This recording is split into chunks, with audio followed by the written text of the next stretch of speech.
Hey, if you are PMP aspirants, you must be heard that PMI has launched new process groups practice guide. And I have gone through it, so I wanted to give you some more details about how to use it and how to approach this new process groups practice guide.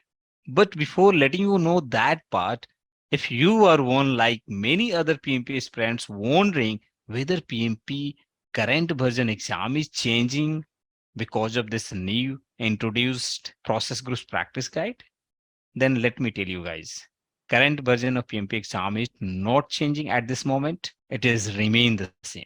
The new process groups practice guide expands on the existing processes and contacts, which will help you to cover entire traditional part. As you know, PMP exam is now combination of traditional and the agile.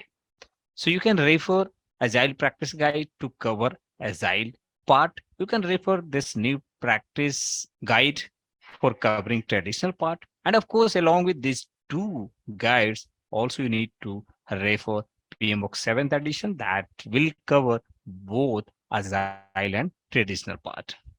Guys, you don't need to worry at all.